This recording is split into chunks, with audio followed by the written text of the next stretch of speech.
hoje a gente vai começar a falar um pouquinho sobre história.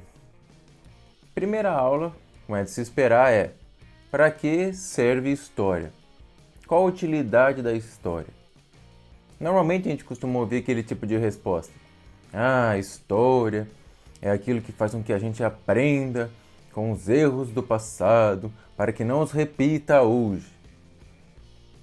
É, uma resposta bacana, de certo modo verdadeira, mas aí eu pergunto a você: legal, se a gente estuda história para aprender com o passado, para não cometer os mesmos erros hoje, o que você acha que pode aprender com os povos da Mesopotâmia, por exemplo?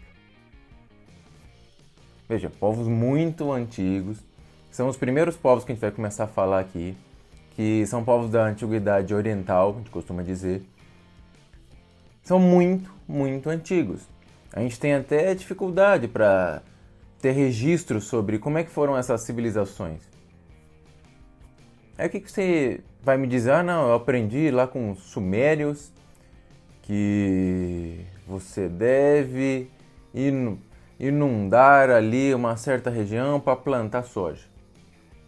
Se você perguntar para algum agricultor se por acaso ele levou em consideração algum ensinamento dos povos da Mesopotâmia para fazer a plantação dele, provavelmente ele vai perguntar: povos da onde, meu filho?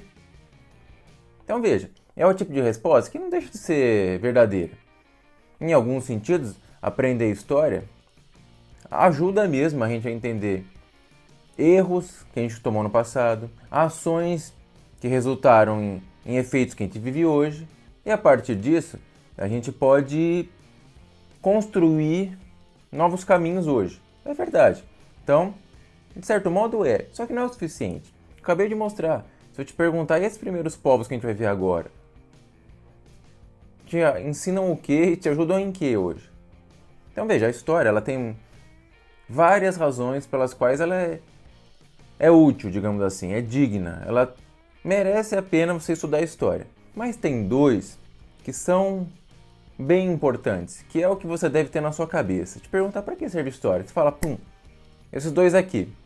Primeira coisa, para você entender que a realidade humana ela é construída. Quer dizer o que é isso? Ora, porque a gente pode achar, por exemplo, sei lá, a nossa divisão atual do trabalho.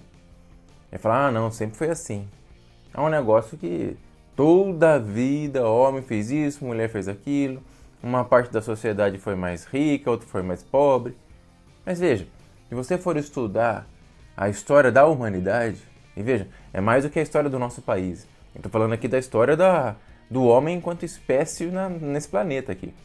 Se você for desde o início, você vai perceber, veja, não é certas organizações que a gente criou não são necessárias. Elas podem ser diferentes. Por exemplo, você pode discutir a figura do Estado. Ora, o Estado, como a gente conhece hoje, aquela figura forte, quase um monstro, se a gente pensa no Hobbes, quase um Leviatã.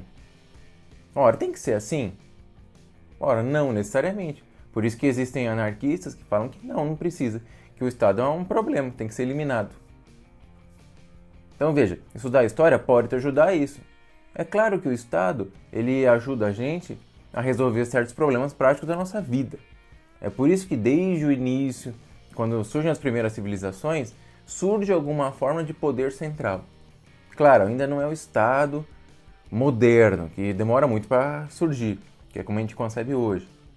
Mas uma figura central, a figura do rei, um poder centralizado, já surge lá na Mesopotâmia. Então sim, você pode, através da história, veja, por que surgiu o Estado? Ah, ele resolvia certos problemas. Será que a gente consegue achar opções melhores? Então é para isso o primeiro motivo pelo qual você estuda a história. Para quê? Para entender que a realidade humana, a realidade da cultura, ela é construída. Se é construída, a gente pode fazer diferente. Beleza. Segundo aspecto, por que a gente estuda história? Ora, porque o campo da história é como se fosse uma disputa. Disputa entre a memória, a história daqueles que viveram e a necessidade, a vontade de entrar no âmbito da memória daquilo que nós sempre relembramos.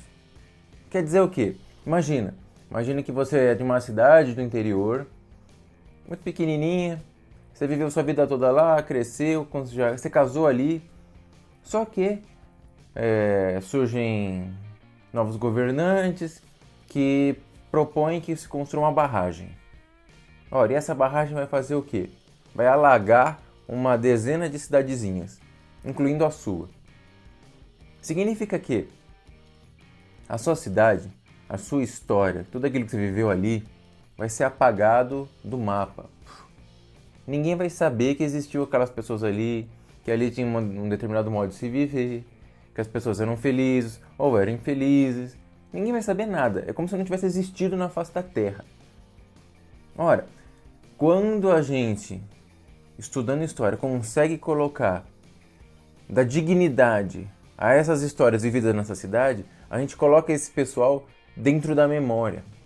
Por exemplo, a gente vai falar aqui do Egito Antigo. Ora, o Egito Antigo a gente está falando de quanto? De milhares de anos atrás, milhares. Você lembra o que você comeu ontem no almoço? A chance de você não lembrar é razoável. Imagina milhares de anos atrás. Ora, esses povos poderiam muito bem ser esquecidos. É como se eles não tivessem existido nesse planeta. Desaparecer. Mas o trabalho histórico do historiador que vai lá, procura ruínas, procura fontes escritas, tudo que é possível descobrir sobre esse povo, ele tenta descobrir. Ora, fazendo esse trabalho histórico, ele dá a esse povo a possibilidade de entrar na memória. E é quase que como uma memória coletiva. É a memória da humanidade, digamos assim. Quando você agora está aqui parado assistindo essa aula, você vai ter a possibilidade de conhecer pessoas, povos, que ficaram muito, muito antes de você. Só que é como se você, ao conhecer a história desse pessoal, trouxesse eles, em alguma medida, à vida. Então é por isso que a história não deixa de ser um campo de disputa. Por quê? Ora, porque, por exemplo, imagine que tem uma certa disputa entre dois países. E aí acaba tendo um país vencedor. Normalmente, esse país vencedor vai descrever a história daquela luta. Ele vai narrar a partir da perspectiva dele. Se ninguém fizer o trabalho de tentar descobrir o outro lado, o que perdeu, como é que se vivia, como é que era, por que a guerra aconteceu, esse povo que perdeu vai ser esquecido. Vai ser jogado na lata do lixo da história. Ninguém vai saber que ele existiu. Então quer dizer que colocar um povo dentro da memória da humanidade é como que dá espaço para uma pessoa que estava ignorada. Então quando a gente fala aqui, por que é importante estudar história? Porque a história traz à vida, claro, eu não estou falando aqui que vai ser como o filme da Múmia, vai ressuscitar o faraó, não é isso. Mas é que você vai ter a possibilidade de falar, puxa, olha esse cara, ele existiu há milhares de anos atrás, ele fez isso, organizou assim, olha, esse povo vivia desse jeito, tinha essa característica, acreditava nisso, acreditava naquilo. Então veja, é uma disputa.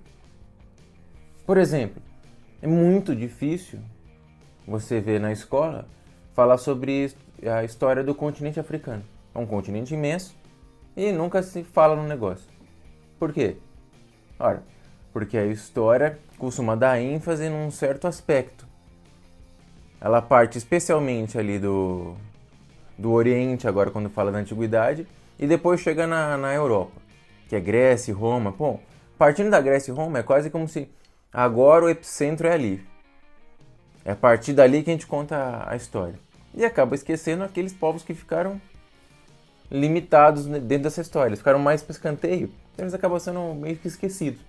Então quando um historiador vai lá, faz o trabalho de estudar a história de um país africano, ele está fazendo isso. Ele está trazendo esse povo que estava esquecido para a memória. Então esses são dois motivos principais para você estudar história. Você entender que a realidade humana é construída e, ao fazer história, você coloca alguém que estava no esquecimento de volta à memória da humanidade. E como é que você faz isso? Como é que você faz esse trabalho histórico? Basicamente de duas maneiras. Você pode se valer de fontes escritas. É fácil de imaginar, né? Carta, documento, letra de música, seja lá o que for. Desde que seja escrito, pronto, é uma fonte para a história. Você acha um documento muito antigo, puxa, é um belíssimo fonte para você entender o autor daquele texto, o povo, o contexto no qual ele escreveu, no qual ele viveu. Ora, além da fonte escrita, tem as fontes não escritas. O que é uma fonte não escrita? Qualquer artefato da cultura daquele povo. E a gente quer dizer o que com isso? Ó, um utensílio. Como assim um utensílio? Olha, imagina um garfo dos babilônicos. Ora, um garfo dos babilônicos é uma fonte não escrita da investigação histórica. Você vai entender, olha, como é que esse pessoal moldava o barro, ou moldava o ferro, o bronze, como é que eles provavelmente se alimentavam.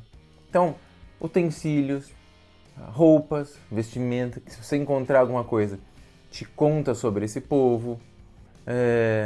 Tradição oral, por exemplo, nesse caso que a gente deu da cidade que foi alagada.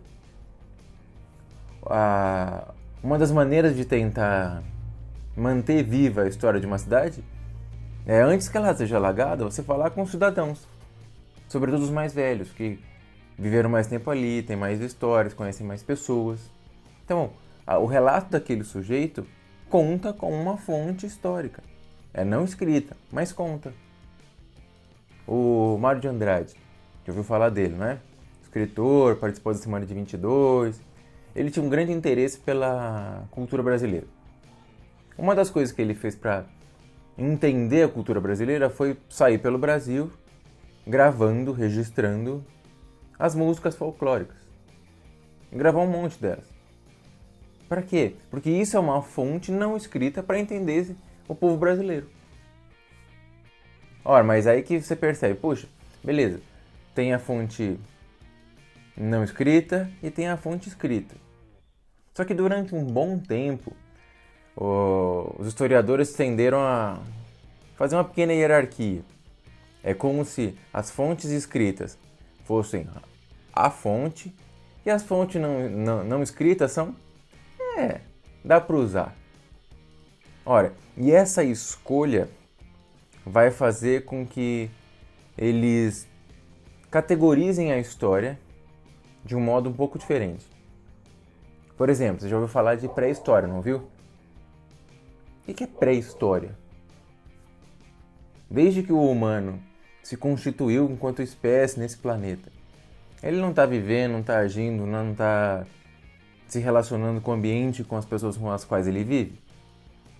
Ele está. Então por que isso a gente chama de pré-história? Como se fosse antes da história. Não tem história humana aí? Ora, tem história humana aí. A razão pela qual, durante um bom tempo, se chamou isso de pré-história é porque falta o quê? Escrita. Então tinha uma hierarquia, claramente uma hierarquia. A pessoa estava dizendo, a fonte escrita é muito melhor que a fonte não escrita. Então o que veio antes da possibilidade da escrita, a gente vai chamar de pré-história. Por isso que hoje não faz mais muito sentido se falar em pré-história. Tipo, é história humana. Não importa se as fontes aí vão ser não escritas. Não faz a menor diferença. Só torna o trabalho um pouco mais difícil. Mas não dá para você categorizar, dizer, a fonte escrita é melhor que a fonte não escrita. Não. As duas são fontes e nos ajudam a entender como um determinado povo viveu e pensou. Ora, só que quando você faz história, quando faz o trabalho de pesquisa histórica, você vai encontrar, vamos dizer que, dois elementos aí. O primeiro deles, você vai ter que lidar com a diversidade cultural. O que é cultura, em primeiro lugar? Quando a gente fala em cultura, a gente está pensando naquele conjunto de hábitos, de modos, de regras morais que um determinado povo tem. E é aquilo que você nasce, você aprende do seu pai, da sua mãe, da sua avó, aprende das pessoas mais velhas, você aprende ao conviver com as pessoas naquela comunidade. Ora, isso é a cultura. E a cultura, ela é uma só para todo mundo? Não, claro que não. Você não precisa nem sair do Brasil para perceber isso. você pensa nas diferenças regionais. Ah, como é que um gaúcho costuma falar? Ele fala tchê, ele gosta de falar tu, por exemplo. A segunda pessoa do singular. Que no resto do Brasil a gente costuma falar você, que funciona como terceira do singular. E aí você pega lá alguém do Nordeste, que tem outros modos de falar, ele tem outro sotaque. Veja, esses dois sotaques dentro do mesmo país são bem diferentes. Às vezes, se o cara ele é muito regional, por exemplo, sei lá, se ele é do interior lá do Nordeste ou do interior do Rio Grande do Sul, mas bem do interior, cidade muito pequena, em que ele tem um sotaque muito acentuado, às vezes é até difícil de se entender. Por quê? Porque eles têm trejeitos que às vezes tornam uma linguagem difícil, apesar dos dois falarem português. Então veja, um historiador vai ter que lidar com esses elementos da diversidade cultural. Significa que o historiador, quando está fazendo, você tem que sempre levar isso em consideração.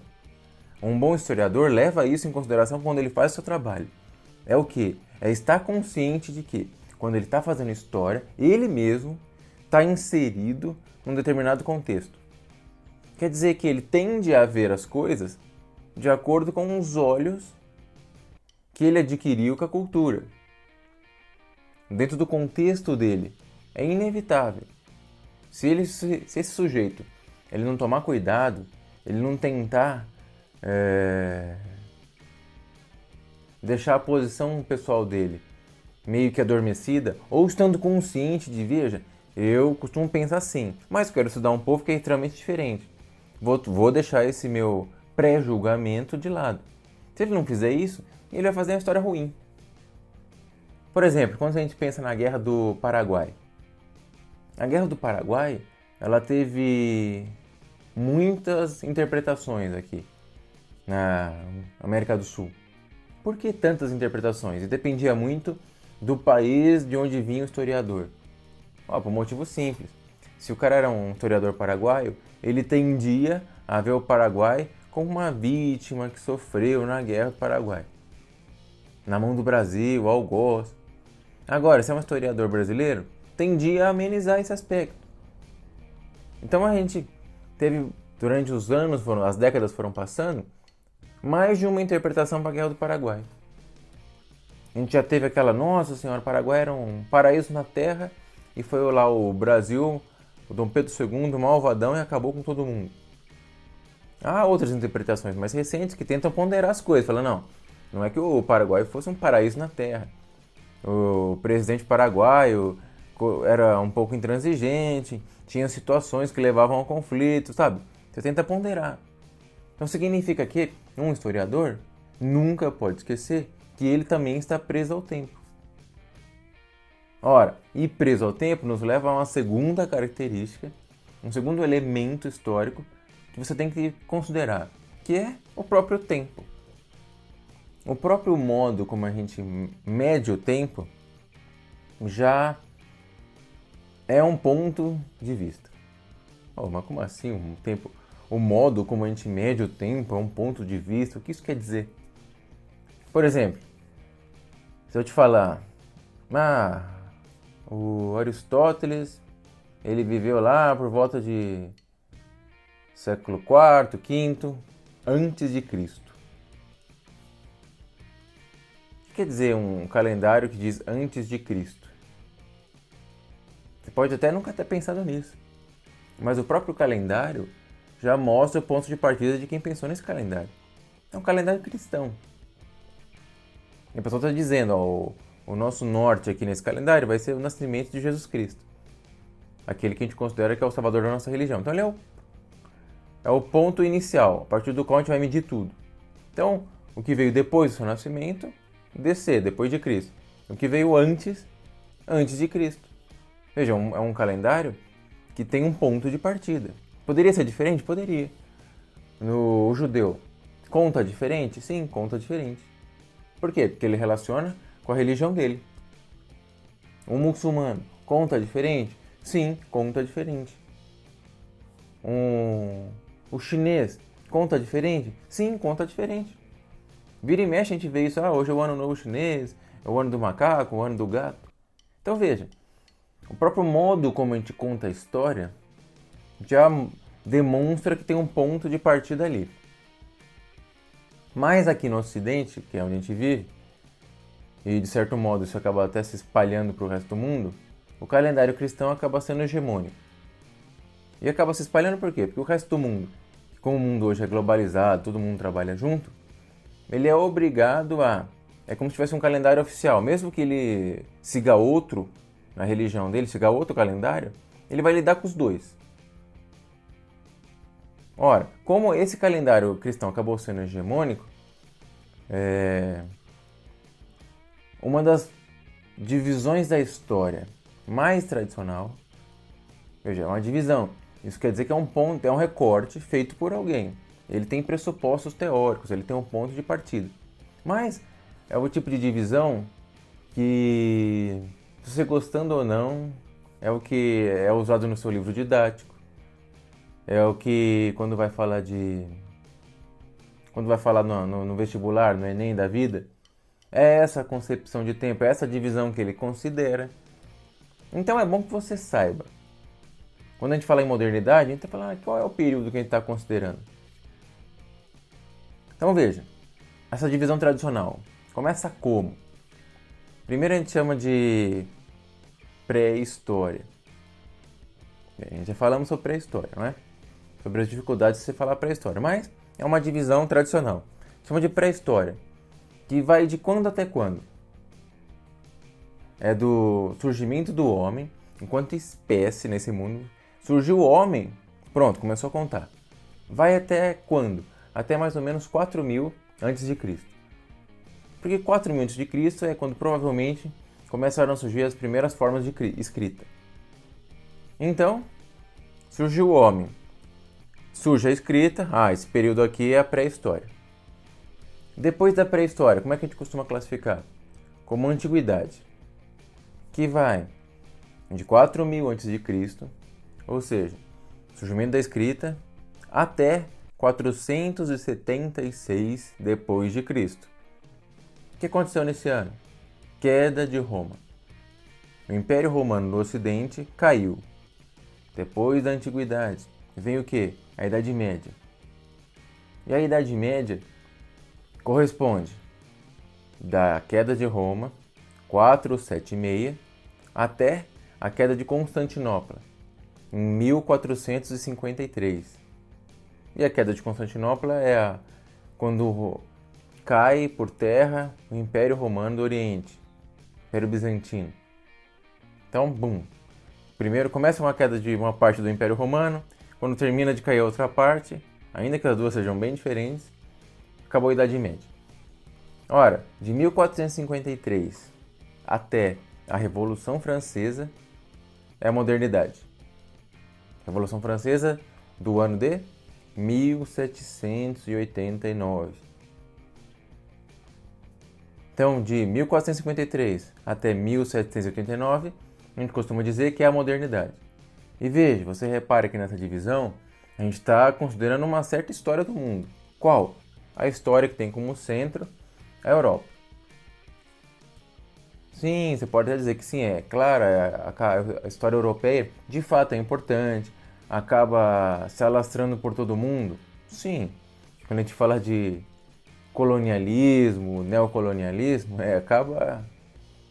acaba avançando para outros continentes. Não que esses outros continentes tenham ficado muito felizes com essa entrada na história europeia, mas acontece. Depois de 1789, da Revolução Francesa, se estende até hoje, até os dias atuais, que é o que a gente chama de contemporaneidade, que é agora. Começou a Revolução Francesa até agora, é a Idade Contemporânea.